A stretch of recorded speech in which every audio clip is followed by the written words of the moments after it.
আপনারা নির্বাচিত ছিলেন না, এই মিথ্যা কথা আর লিখবেনও না, ছড়াবেনও না। আপনি যেটা সেটা লেখেন, সাবেক চোর সাবেক ডাকাত লিখতে পারেন।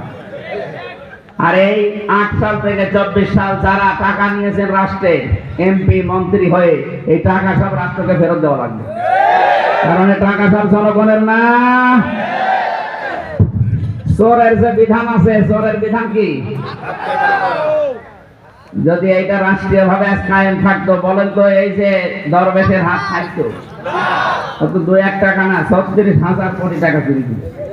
ওর হাত তো 2টা না, আরো যা আছে সব টাকা চুরি দিবে। এই জন্যই তো চাই না ওরা যে কোরআনে কারিমের বিধান রাষ্ট্রীয় ভাবে কায়েম হোক, কারণ জানে যদি এইটা কায়েম হয়, আমি যা করেছি আমার হাত থাকার কথা না। এই জন্য প্রতিবেশীদেরকে আমরা আহ্বান জানাবো, উত্তম আচরণ করলে তাকে প্রতিবেশী বলা হয়। নবীজি বলেন, জিবরাইল এত বেশি আমাকে প্রতিবেশী সম্পর্কে ওসিয়ত করেছে, শেষ পর্যন্ত মনে করলাম জমি জায়গার ভাগ আবার দেওয়া লাগে নাকি। আর আপনারা কি করছেন? মিথ্যা কথা, মিথ্যা তথ্য ছড়িয়ে যাচ্ছেন প্রতিনিয়ত। সংখ্যালঘু নির্যাতন কারা করছে এখন? তামাম দুনিয়া, বিশ্ব আন্তর্জাতিক মিডিয়াগুলো এখন রিপোর্ট করছে, তামাম দুনিয়ার সবচেয়ে বেশি সংখ্যালঘু নির্যাতন হয় ভারতে। মুসলমান নামাজে সেজদায় দাঁড়িয়েছে, পেছনে হিন্দু পুলিশ লাঠি দিচ্ছে। কোন মানুষ আপনাদের এই মন্দিরে বা পূজায় রত আছে, কোন মুসলমান গিয়ে লাঠি দিয়েছে আপনি দেখার তো একটা? বিশ্ব সাম্প্রদায়িক সম্প্রীতির যে দৃষ্টান্ত, এটা আমরা দেখাতে পেরেছি। মন্দির পাহারা দিয়েছে মুসলমানরা। এই জন্য নরম ভাষায় বললাম, এটা রেকর্ড হয়ে যাচ্ছে। যারা এরকম উল্টা পাল্টা করছেন, আমাদের প্রতিবেশীর নাম নিয়ে আশা করছি আপনারা থামবেন। আর ডক্টর মোহাম্মদ ইউনূসকে আমরা আহ্বান জানাবো, 18 কোটি মানুষের পক্ষ থেকে এরকম নিকৃষ্ট মানুষদের সাথে সব সম্পর্ক ছিন্ন করে দিন। টাকা আমাদের অনেক আছে, এই টাকা দিয়ে দরকার হয় প্রত্যেক মানুষের কাছে 1 টাকা 2 টাকা করে তোলেন। 8টা বিভাগে 8টা আন্তর্জাতিক মানের হসপিটাল বানিয়ে দেন, কেউ আর ভারতে যাওয়া লাগবে না। দরকার হয় এখন থেকে ব্যবসা বাণিজ্য যত কূটনৈতিক সম্পর্ক আছে সবগুলো আমাদের পূর্বের যারা পাকিস্তান, তুরস্ক, চীন, এদিকে মালদ্বীপ, নেপাল, ভুটান, এদের সাথে সব আরম্ভ করে। আশপাশের সবগুলো দেশ যদি ওদের সাথে চলতে পারে, আমরা পারবো না? মানে হ্যাঁ, কথা বলেন না কেন?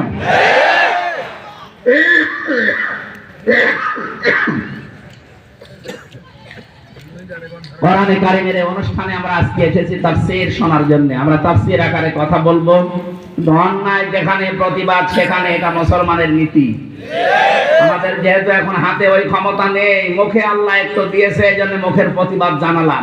এইটাও যারা জানায় না, তাদের যেন অন্তরে তাদের ঘৃণা থাকে। অন্তরও যদি ঘৃণা এই অন্যায় দেখে না করে, ও যদি বলে আমি সফি, ওর তো ইমানই নেই, ও সফি দিছে। এই 15.5 বছরে যারা প্রকাশ্য অন্যায়, অত্যাচার, জুলুম দেখার পরেও যে বিভিন্ন পীর সাহেব গুলো, বিভিন্ন ইমাম গুলো, খতিব গুলো, বড় বড় ওয়াইজেন গুলো কথা বলে না, এদের ইমান নেই, এগুলো বেঈমান। কারণ জালিকা আদাফুল ঈমান, ইসমে তাফসীল, এটা ইমানের সর্বনিম্ন স্তর। একটা মানুষকে বিনা কারণে বাড়ি থেকে ধরে নিয়ে যাচ্ছে, বিনা কারণে বাড়ি থেকে ধরে নিয়ে মিথ্যা মামলা দিয়ে, মিথ্যা সাক্ষী দিয়ে বছরের পর বছর তার ছেলে রেখে জীবনটা নষ্ট করে দিচ্ছে। আপনি বড় একজন বক্তা, বড় ইমাম, বড় খতিব, আপনি বড় পীর সাহেব, দেশের কিচ্ছু বলেননি, মনে মনে ঘৃণা করবেন, তাও করেননি, আরো খুশি হয়েছে। আল্লাহর কসম আপনার ইমান নেই। কথা বলেন। 48,000 পীর একবারে যদি রাজপথে নেমে বলতো যে একটা আলেমকেও যেন না ধরা হয়, এদেশের এমনিতে আলেম নির্যাতন বন্ধ হয়ে যেত। কোন পীর রাজপথে নেমেছে? একটা পীরকে দেখান যে 2-1টা নামে তাদেরকে উল্টা পাল্টা জিনিস দিয়ে আরো ভেতরে ঢুকিয়ে দেয়। নামবে, আমরা যদি 48,000 একবারে নামতাম, কেউ সাহস পেত না। এখানে সমস্ত পীর সাহেব বিশাল বিশাল দরবার খুলে বসে আছে, যারা বড় বড় মসজিদের খতিব, ধানমন্ডি, বাড়ি ভাড়া, বনানী, এক একজনের বেতন 3 লাখ, 5 লাখ, 10 লাখ করে। এদের ইমানই নেই। আমি গ্যারান্টি দিচ্ছি না, রাসূলের হাদিস বুখারী শরীফের এটা, যে অন্যায় দেখার পরে যারা হাত দিয়ে বাধা দেয় না, এটা যদি না থাকে দেবেন না। মুখ দিয়ে যারা বলে না, এটা যদি না থাকে বলবেন না। অন্তরও আপনার ঘৃণা নেই আর আপনি আনন্দ পেতেন। এরকম আনন্দ পাওয়া আলেম দেশে ছিল না, খতিব ছিল না, এরকম পীর ছিল না, এদের ইমানই নেই। এরা বড় আলেম বড় পীর হয় কি করে বলেন? যারাই বলতো তারা মামুনুল হকের মতো ছেলে যেত, কথা বললে ওদের সমস্যা। এই জন্যই তো আমাদেরকে 15 বছর হ্যাঁ বলতে পারে না, তাহলে বলেননি কথা। আরে ভাই কথা তো বলেছি, তো না বলার মতো। এতদিন যে বেশি আছি পাগলের মতো। বাদশা হাজ্জাজ বিন ইউসুফ এই লোকটা জালেম ছিল। মন্ত্রী পরিষদ এসে বলছে, বাদশা আপনার জন্য তো রাস্তায় বের হওয়া যায় না, মানুষ তো গালি দেয় আপনাকে জালেম বলে। গালি কে দেয় দেখেন, আমি দেখছি। ছদ্মবেশ নিয়ে বাইরে গেছেন, একটা গ্রাম্য লোকের সাথে দেখা, ডাক দিয়ে বলছে, এই বেটাই বাদশা হাজ্জাজ বিন ইউসুফ লোকটা কেমন? বলছে ও তো জালেম। যেই বলেছে জালেম, ওর মেজাজ গেছে আরো খারাপ। বলছে বেটা আমার চেনো না? আমি সে হাজ্জাজ। চিন্তা করছে আমার তো মাথা থাকবে না, আমি যার সামনে যা বললাম এ তো মাথা থাকার কথা না। কায়দা করে বলছে, বাদশা আপনি আমার চেনেন? বলে না, আমি এই গ্রামে রইল যার মাসে 2 দিন মাথা খারাপ হয়, আজকে তার পয়লা দিন। তো তুই পাগল বলে ওই দিন বেশি গিয়েছে, তাছাড়া বাঁচার কথা ছিল। আমরা এই 15.5 বছরে পাগল বলে বেশি আছে। হ্যাঁ কথা বলছে নাই তো, যা শুরু করেছিল বাঁচার কথা ছিল। কত মানুষকে তারা বাঁচার নাম নিয়ে গম করে, এই যে আমার বিশ্ববিদ্যালয়ের 2 জন মোকাদ্দাস ওয়ালিউল্লাহ, আজও খবর নেই, 9 বছর চলছে। তার বাবার কাছে যাওয়া যায় না, কি কান্নাকাটি করে। এম ইলিয়াস আলী কোথায় আছে আল্লাহ জানে। আমি যখন রিমান্ডে ছিলাম মাঠের নিচে, আমি মাঝে মাঝে শুনতাম নাকি এম ইলিয়াস আলী বেঁচে আছে, কিন্তু আমাদের তো মুখে তালা মারা, কথা বলা যাবে না। ওই সময় যদি বলতে পারতাম, আমার মনে হয় খোঁজ করলে পাওয়া যেত।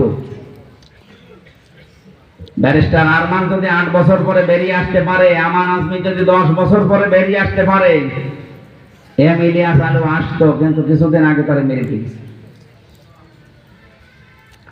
এজন্য খুন, গুম আর আয়না ঘরের সাথে যারা জড়িত, এদের যদি বিচার সত্যি তাড়াতাড়ি না করা হয়, এই বাংলাদেশ ঠান্ডা হওয়া সম্ভব না। আগামীতে যারা আসবে ওরা মনে করবে কিছুই তো হয় না, কথা বলেন না কেন? আমরা চাই আন্তর্জাতিক অপরাধ ট্রাইব্যুনাল যেটা ছিল ওইটা আবার নতুন করে বানিয়েছেন, খুব তাড়াতাড়ি এই গণহত্যার বিচার করে। কোন বিচার যদি নাও হয়, আয়না ঘরের বিচারটা করে, কথা বলেন না কেন? কি ব্যবসা খুলে নিয়েছিল, ভালো মানুষ বাড়ি থেকে ধরে নিয়ে যায়। ও ঘুমিয়েছিল, ঘুম থেকে উঠে যাচ্ছে থানার গারদে, কি গো তুই গাছ কেটেছিস? কখন? স্বপ্নে। এই মামলা চলছিল এই দেশে, না তো এক একজনের নামে 313টা মামলা, 560টা মামলা পেয়েছে আমি একজনের নামে। বলেন তো 313টা মামলা যার নামে, 560টা মামলা, ও জীবনে জামিন করাবে কবে আর কবে হাজিরা দেবে কবে? হ্যাঁ কি আরম্ভ করেছিলেন আপনি? আল্লাহ দেখিয়েছে একেবারে খাপের খাপ। আমি একটা আয়াত মিলিয়েছি কয়েকদিন আগে, আপনি একটু দেখেন তো আমার সাথে মেলে কিনা। সূরা নমল 19 নম্বর পারা 20 নম্বর পৃষ্ঠা, এটা 7 নম্বর লাইনের 52 নম্বর আয়াত। ফাতিলকা বুয়ুতুহুম খাবিয়াতাম বিমা যালামু। আল্লাহ পাক বলেন এই সেই ঘরগুলো বাইতুন না দিয়ে বুয়ুত বহু বচন দিয়েছেন, হোম দিয়েছেন জমির। আল্লাহ বলেন এই সেই ঘরগুলো খাবিয়াতান জনশূন্য করে দিয়েছি, ওজার গৃহ বানিয়ে দিয়েছি, পরিত্যক্ত করে দিয়েছি, বিমা যালামু এদের জুলুমের কারণে। আমার তো একটা পড়ার পরে 2024 সালের 5 আগস্টের সাথে আমি মিলিয়েছি, মিলে গেছে। আপনি দেখেন সালেমদের যত বাড়ি ছিল, অফিস ছিল, সবগুলো জনগণ মাটির সাথে মিশিয়ে দিয়েছে। আমার কুষ্টিয়ার হানিফের বাড়ি এখন টয়লেট হয়ে গেছে। মানুষজন 3-4 জন 5 জন করে যায় একসাথে, যে এদিকে কেউ এদিকে কেউ এদিকে কেউ এদিকে, মনে হচ্ছে যে ম্যাশিং সবই চালাচ্ছে। জামাতবদ্ধ টয়লেট চলছে।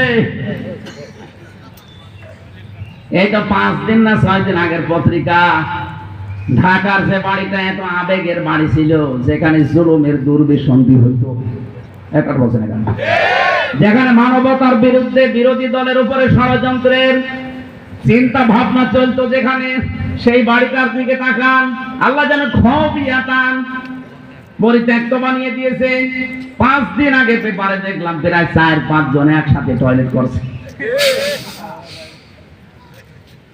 আল্লাহ বলেন কেন করলাম জানো? বিমা যালামু, এদের জুলুমের কারণে ওদের থাকার জায়গাগুলো পর্যন্ত অভিশপ্ত হয়ে গেছে।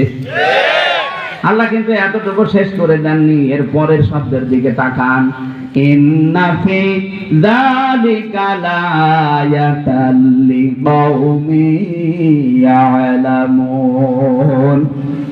এখানে লামে তাকিদ আছে, যারা আরবি গ্রামার জানে। আল্লাহ বলেন অবশ্যই এর ভেতরে নিদর্শন আছে। কি আছে? এর ভেতরে অবশ্যই শিক্ষা আছে।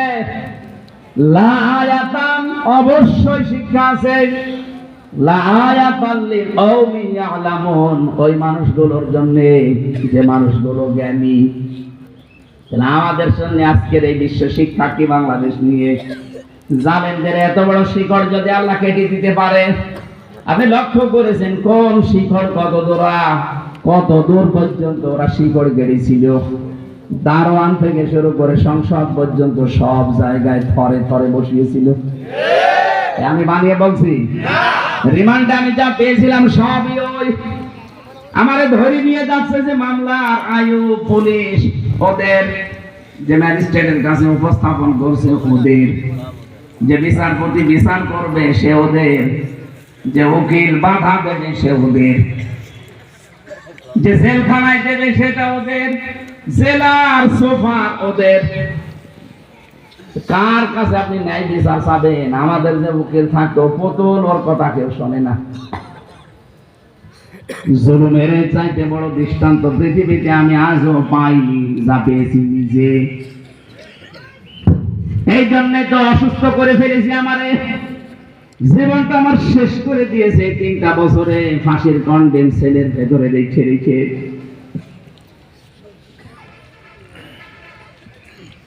স্বাভাবিক হতে পারি না, এখনো পর্যন্ত ঔষধ চলছে, কিন্তু এখনো আমার মাথা স্বাভাবিক না।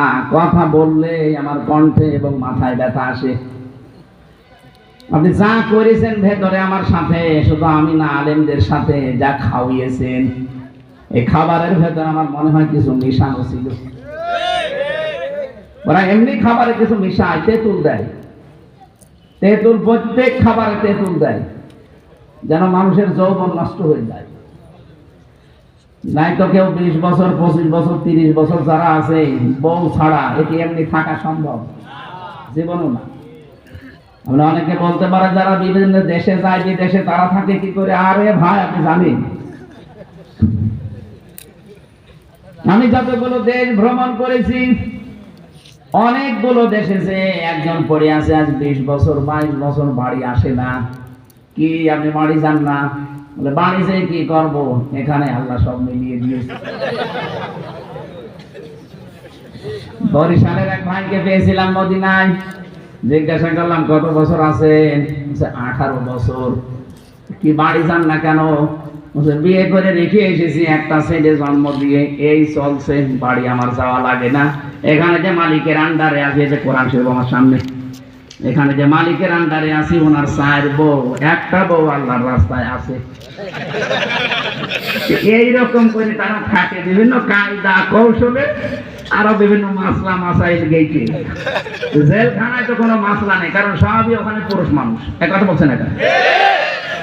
বলেন, একটা যুবক মানুষ 25 বছর 30 বছরে ঢুকতেছে, বের হচ্ছে 70 বছরে, যার যাবজ্জীবন 30 বছর জেল খাটা লাগে। সে কি করে থাকবে? এই যে এই পারস্যের জেলা নরসিংদী যে জল্লাদ পেয়েছিলাম, শাহজাহান জল্লাদ, 30 বছর পরে বের হইল না। এমনি এমনি ওখানে থাকা যায়? আমরা তো দেখেছি, জিজ্ঞাসা করেছি যারা রান্না করে, বলছে প্রতিটি খাবারে কম বেশি এমন কিছু দেওয়া হয়, বিশেষ করে তেঁতুলটা, এটা দেওয়াই হয় ডালের ভেতরে। মানুষের যৌবন যেন দাবন পড়ে থাকে, যৌবন যেন উতলিয়ে না ওঠে। আমাদের শরীরটা আমরা নষ্ট করেছি। আমার ডায়াবেটিস 19, অথচ ডায়াবেটিস আমার শরীরে কিচ্ছু ছিল না। এই টেনশনে খাওয়া দাওয়া উল্টা পাল্টা দিয়ে, খাবারের ভেতরে কি উল্টা পাল্টা খাবার খাওয়িয়ে আমার শরীরটাই নষ্ট করে দিয়েছে। কিচ্ছু জানতাম না, আমারে ধরলো বাড়ি থেকে, আর পরের দিন পেপারে দিল না, ওনারে কুষ্টিয়ার চোরহাট থেকে নিয়ে এসেছে। ডাহামিথ্যা, এই যে শুরু হয়েছে মিথ্যা, বের হওয়া পর্যন্ত পুরাটা মিথ্যার উপরে। কি অহংকার ছিল তাদের! এরা টিটকারি দিত, ইন্নাল্লাযীনা আজরামু কানু মিনাল্লাযীনা আমানু ইয়াদহাকুন। আজকে যে আয়াতগুলো পড়েছি, এর 2 আয়াত পরে এটা, ইন্নাল্লাযীনা আজরামু কানু মিনাল্লাযীনা আমানু ইয়াদহাকুন। মুজরিম যারা, পাপিষ্ঠ যারা, অবশ্যই তারা মুমিন মানুষদেরকে দেখার পরে বাড়ি যেয়ে নিজের আত্মীয় স্বজন যারা, স্ত্রী পুত্র দলের লোক, তাদের কাছে হাসাহাসি করত। ঠিক তাই কি? ওরা কোর্টের বারান্দায় আমার মাথায় দড়ি দিয়ে টানতো, আর নিজেদের দলের লোকের কাছে যে টিপ্পনি কাটতো। ঠিক হচ্ছে। এখন যা হচ্ছে আমরা বলি যে ঠিক হচ্ছে। ভার্সিটি থাকাকালীন একটা উপন্যাস পড়েছিলাম, নাম হচ্ছে দেখ কেমন লাগে। আপনি 3 বছরে যা করলেন আলেমদের সাথে, এখন তো সবগুলো সব এক জায়গায়, মাথায় দড়ি দেয় না, তাও একটু হাঁটিয়ে নিয়ে যাচ্ছে হাতে হ্যান্ডকাপ দিয়ে। সারা পৃথিবী দেখছে আর ফুটু দিচ্ছে। কেউ ডিম মারছে, পচা ডিম। এখন তো আমরাও বলতে পারি দেখ কেমন লাগে। এজন্য আমাদের শিক্ষা এখানে এই লা আয়াতান দিয়েছেন, লামে তাকিদ।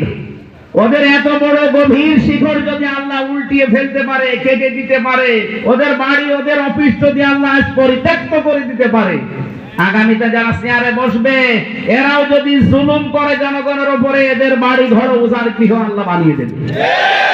এইটাই আয়াতের শিক্ষা। এখন যদি কেউ শিক্ষা না নেয়, যদি মনে করে না আল্লাহ এখন দুর্বল হয়ে গেছে, দুর্বল হয়ে গেছে, আল্লাহ আমাদেরকে যেন শিক্ষা নেওয়ার তৌফিক দেন, বলেন আমিন। কোন আয়াত বললাম এটা? সূরা নামল। কোন সূরা? 19 নম্বর পারা, 20 নম্বর পৃষ্ঠা, 7 নম্বর লাইনের 52 নম্বর আয়াত। বাড়ি যেয়ে আরো তাফসীর মিলাবে, আশা করছে আপনার মনের ভেতরে দাগ কাটবে। দরুদ আর সালাম পাঠ করার মাধ্যমে আজকের তেলাওয়াতকৃত আয়াত সূরা মুতাফফিফিন 36টা আয়াত আছে। কয়টা? বলেন বলেন। আমরা পড়েছি 21, 22, 23, 24, 25, 26 এই আয়াতগুলো পড়লাম। তাফসীর আকারে আমরা এবার কথা বলতে আরম্ভ করব ইনশাআল্লাহ। আল্লাহ রাব্বুল আলামিন বলেন মুতাফফিফিন, এই সূরাটার নাম মুতাফফিফিন। তাফফিফ শব্দের শাব্দিক অর্থ হচ্ছে ওজনে কম বেশি করা। ওজনে কম বেশি করা। এই পৃথিবীতে যারা ওজনে কম বেশি করে, খাদ্যে ভেজাল দেয়, ফরমালিন দেয় খাদ্যে, এই খাবার খেয়ে কোনো মানুষ যদি অসুস্থ হয়, তার শরীরের বিভিন্ন অর্গানগুলো নষ্ট হয়ে যায়, অঙ্গ প্রত্যঙ্গগুলো যদি নষ্ট হয়, লোকটা যদি মরণের দিকে আস্তে আস্তে ঢলে পড়ে, আপনি বিশ্বাস করতে পারেন আপনাকে আল্লাহ নিজে লানত দিচ্ছে। বলেন নাউজুবিল্লাহ। আমরা অনেকেই মনে করি যে ইসলাম মানে নামাজ, ইসলাম মানে রোজা, ইসলাম মানে হজ করা। না, ওগুলো পরে। ইসলামের বেসিক 2টা বিষয় আগে, একটা হচ্ছে সত্যবাদিতা আর একটা ন্যায় পরায়ণতা। কথা বলেন না কেন?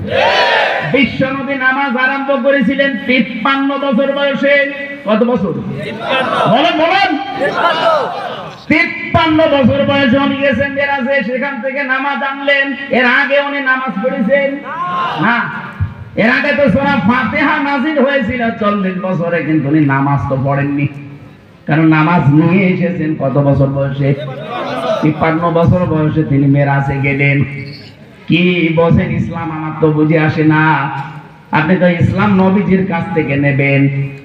বিশ্বনবী মুহাম্মদুর রাসূলুল্লাহ নবুয়ত পাওয়ার আগে তিনি সত্যবাদী ছিলেন, নবুয়ত পাওয়ার আগে তিনি ন্যায় পরায়ণ ছিলেন। তাহলে আমাদেরকে ইসলাম তো এইভাবে নেওয়া লাগবে। আজ আমাদের সত্যবাদী হওয়া লাগবে, ন্যায় পরায়ণ হওয়া লাগবে। আল্লাহ নিজে যেমন ন্যায় পরায়ণ, উনি অন্যায় কোনো বিচার করছেন না, করবেনও না। ইয়াউমা তাআতি কুল্লু নাফসিন তুজাদিলু আন নাফসিহা।